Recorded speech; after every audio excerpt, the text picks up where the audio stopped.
बिस्मिल्लाहिर्रहमानिर्रहीम। अच्छा, इस वीडियो में हम इनकम की डेफिनेशन डिस्कस कर रहे हैं। अच्छा, इससे पहले हम बहुत डिटेल में बात कर चुके हैं कि कैपिटल शीट में और रेवेन्यू शीट में क्या फ़र्क होता है। आज हम उस डेफिनेशन की बात करें जो कि इनकम टैक्स ऑर्डिनेंस में गिवन है। ठीक है। अच्छा, इसको आप ज़रा कॉपी भी कर सकते हैं। देखिए, इनकम इंक्लूड्स, सबसे पहले उन्होंने क्या कहा, एनी अमाउंट चार्जेबल टैक्स, तो बारी के साथ जो अमाउंट टैक्सेबल हो। ठीक है ना, यानी कि ये बात हो रही है रेवेन्यू शीट की। तो कैपिटल शीट तो टैक्सेबल नहीं होती अनलेस कि वो डीम्ड इनकम हो। ठीक है, ओके। तो ये तो एक जनरल कंसेप्ट हो गया। अब उसका देखिए, ये अमाउंट है any amount trade as income. तो ये असल में क्या है कि कोई ऐसी अमाउंट कि जो आपकी इनकम ना हो लेकिन लॉ ने उसको ट्रीट किया हो कि वो आपकी इनकम हो, तो फिर आप उसे इनकम ट्रीट करेंगे। ये आपका क्या है, डीम इनकम है। तो इसकी एग्जांपल हमने क्या डिस्कस की थी पिछली वीडियोस में कि अगर आपने लोन रिसीव किया है तो आप लोन रिसीव करेंगे थ्रू बैंकिंग चैनल। अगर आपने कैश लोन रिसीव कर लिया तो आपकी इनकम ट्रीट की जाएगी और ये टैक्सेबल होगी इनकम फ्रॉम अदर सोर्स में। ओके। इसी की एक और एग्जांपल क्या थी कि अगर हमारे पास कोई बिल्डिंग है, हमने उसको रेंट पर दिया है, तो जो रेंटल है वो तो नॉर्मल इनकम है, वो तो वैसे भी इनकम टैक्सेबल होती है। लेकिन जो हमने टेनेंट से रिसीव किया है डिपॉजिट, जो कि रिफंडेबल है, वो किसी भी तरह से हमारी इनकम नहीं है। लेकिन इनकम टैक्स ऑर्डिनेंस ने ये कहा कि वो हमारी इनकम होगी और हम इसका क्या करेंगे, 10% एवरी ईयर हम उसको रेंट में शामिल करेंगे। ठीक है, डिपॉजिट का 10% भी हम हर साल रेंट में शामिल करेंगे। और फिर वो हम डिस्कशन करेंगे बहुत डिटेल में जब प्रॉपर्टी इनकम स्टार्ट करेंगे कि साहब वो टैक्सेबल कैसे करेंगे, कब तक इसको 10% शामिल करेंगे, वापस कर देंगे तो क्या होगा, एक टेनेंट चला गया दूसरा आ गया तो क्या होगा, ये सारे डिस्कशन करेंगे। ठीक है। इसके बाद फिर अब नेक्स्ट पैराग्राफ आपके पास है एनी लॉस ऑफ इनकम। अब देखिए, लॉस ऑफ इनकम इनकम कैसे हो सकती है, इसके हम आपको दो एग्जाम्पल दे सकते हैं। एक है बेड डेट्स। बेड डेट्स आपको पता है ना कि लॉस ऑफ इनकम होती है कि जो आपने सेल की है वो अब रिसीव आपको नहीं हो रही, रिकवर नहीं हो रही है। तो देखो, एग्ज़ाम में अपना अकाउंट से भी होता है कि अगर आपके पास 100 मिलियन की सेल है और 1 मिलियन का बेड डेट है, तो आप ये नहीं करते कि आप सेल रिकॉर्ड करें 99 मिलियन। आप सेल पूरी 100 मिलियन रिकॉर्ड करते हैं और डेबिट साइड पर फिर आप बेड डेट एक्सपेंस रिकॉर्ड करते हैं 1 मिलियन। तो इस तरह से वो 99 हो जाती है नेट। लेकिन टैक्सेशन में इतनी आसानी से नेट नहीं होती। तो टैक्सेशन में कंसेप्ट क्या है कि आप 100 मिलियन की सेल तो रिकॉर्ड कर लें, लेकिन उसके बाद जब आप बेड डेट्स रिकॉर्ड करने जाएँ ना, तो उसमें 3 कंडीशन आएंगी। अभी हम उसकी तफसील में नहीं जा रहे, तो जब इंशाल्लाह हम इनकम फ्रॉम बिजनेस स्टार्ट करेंगे तो फिर वो आपके साथ शेयर करेंगे। तो बहरहाल उसमें 3 कंडीशंस हैं। अगर आपने तीनों में से कोई एक कंडीशन भी फुलफ़िल नहीं की तो बेड डेट्स को आप एक्सेप्टेबल नहीं हुआ आपके लिए। बेड डेट्स को आप क्या करेंगे, डिसअलाउ कर देंगे। तो अगर आपने एक कंडीशन भी फुलफ़िल नहीं की है, इट मीन्स कि जो वो सेल जो आप रिसीव नहीं कर रहे हैं उस पर भी आपको टैक्स पे करना पड़ेगा। ठीक है, वो भी आपकी इनकम में आ जाएगी। इसके बाद फिर हम एक और एग्जांपल डिस्कस कर सकते हैं, वो है प्रॉपर्टी इनकम। देखिए, अगर मेरे पास बिल्डिंग है तो लॉ ने ये कहा कि जनाब रेंट कैसे टैक्सेबल होगा, एक्चुअल रेंट या फिर fair market rent, whichever is higher is taxable. क्या मैंने आपको बताया, एक्चुअल रेंट या फिर fair market rent, whichever is higher is taxable. तो मिसाल के तौर पर मेरे पास एक बिल्डिंग है, अच्छा उसका मार्केट के हिसाब से रेंट है जो हम कहते हैं फेयर मार्केट रेंट, वो है 6 मिलियन रुपीज़। अच्छा, अगर मैं आपसे ज़्यादा रिसीव करूँगा तो ज़्यादा टैक्सेबल होगा। लेकिन फ़र्ज़ करें आप मेरे पास आए कि साहब मुझे बिल्डिंग किराए पे चाहिए, डेफिनेटली मैं आपसे पता करूँगा आप इसमें क्या आपकी एक्टिविटीज़ क्या होंगी। तो मिसाल के तौर पर आपने बताया कि साहब आप इसमें कोई माजूर बच्चों का इदारा खोल रहे हैं, कोई चैरिटेबल बेस पर आप काम कर रहे हैं। अच्छा, मैंने आपके बारे में इंक्वायरी की तो पता चला कि आप वाकई में अच्छा काम करते हैं। तो मैंने कहा ठीक है, आपके अच्छे काम में, आपके नेक काम में मेरा भी कुछ कंट्रीब्यूशन हो जाए। तो मेरा कंट्रीब्यूशन क्या हो सकता है कि मैं आपसे रेंट कम चार्ज करूं।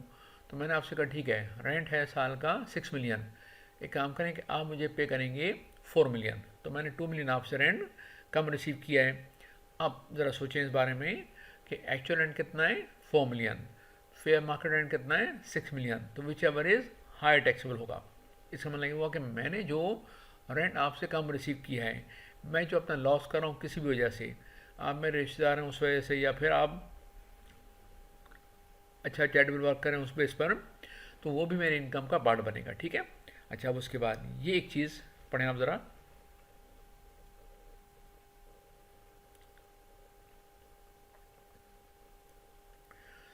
देखिए यहाँ पर दो सिस्टम्स हम बात करेंगे। एक आपका होता है नॉर्मल टैक्स रिजीम, जिसको हम कहते हैं एनटीआर। एक होता है फाइनल टैक्स रिजीम। वैसे तो खैर टैक्सेशन में हमारे पास चार सिस्टम्स हैं। एक है नॉर्मल टैक्स रिजीम एनटीआर, एक है फाइनल टैक्स रिजीम एफटीआर, एक है सेपरेट टैक्स रिजीम एसटीआर, और एक है मिनिमम टैक्स रिजीम एमटीआर।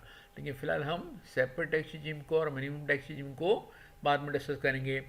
फ़िलहाल मैं आपको कंपेयर करके दे रहा हूँ नॉर्मल टैक्स रिजीम को और फाइनल टैक्स रिजीम को। चलें मैं आपको पहले बताता हूँ नॉर्मल टैक्स रिजीम। देखिए कैसी है कि अगर आपकी प्रॉपर्टी इनकम है, अच्छा, और आपका टेनेंट अगर कोई कंपनी में मिसाल के तौर पर, तो उसने क्या करना है कि टैक्स काट लेना आपसे, ठीक है। वो रेंट पे करते हुए क्या करेगा, टैक्स कलेक्शन एटसोर्स करेगा।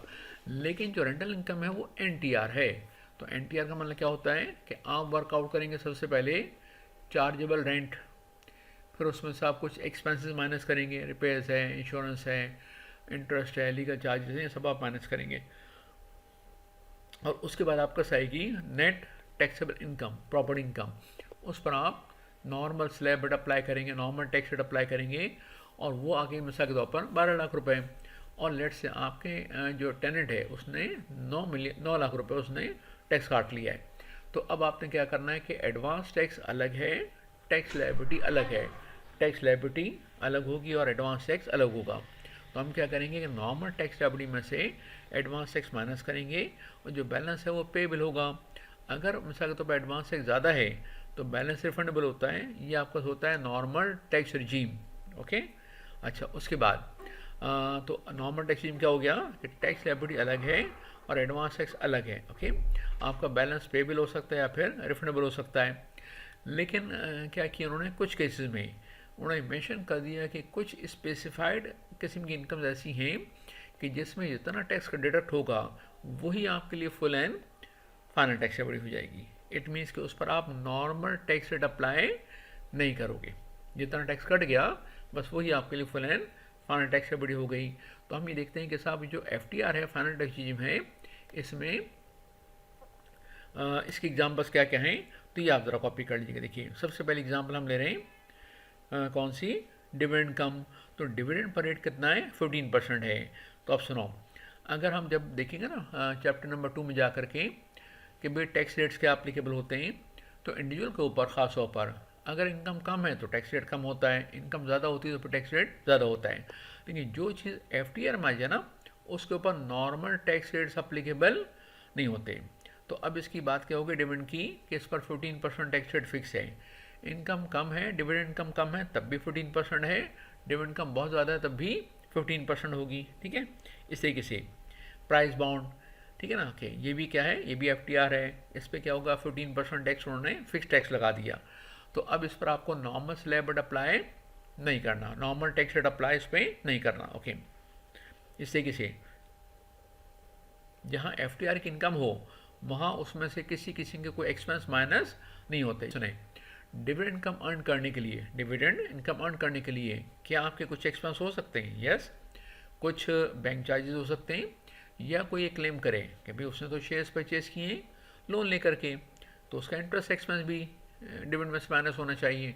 बिल्कुल सही है। लेकिन ये चूँकि एफटीआर है ना, इसलिए इसमें से आप किसी किस्म का कोई एक्सपेंस माइनस नहीं करेंगे। तो अगर आपकी डिविडेंड कम है 100 मिलियन, तो उस पर 15 मिलियन टैक्स कट जाएगा, वो चला जाएगा एफबीआर के पास, और फिर आपको मज़ीद कोई कैलकुलेशन करने की ज़रूरत नहीं है। ओके, इस तरीके से एक और एग्जांपल क्या है, आप जाएं किसी क्विज शो में, गेम शो में, और वहाँ आप कोई प्राइज़ जीत लेंगे, तो उस पर टैक्स रेट उन्होंने फिक्स कर दिया कितना, 20%। तो अगर गेम शो की जो प्राइज़ मनी है कम है तब भी 20% है, ज़्यादा है तब भी 20% है। इस तरीके से एक और चीज़ सुनेगा, एक्सपोर्ट ऑफ गुड्स। अच्छा, एक्सपोर्ट ऑफ गुड्स कुछ अर्से पहले तक वो भी एफटीआर में था, उसको उन्होंने क्या किया, नॉर्मल टैक्स रिजीम में डाल दिया।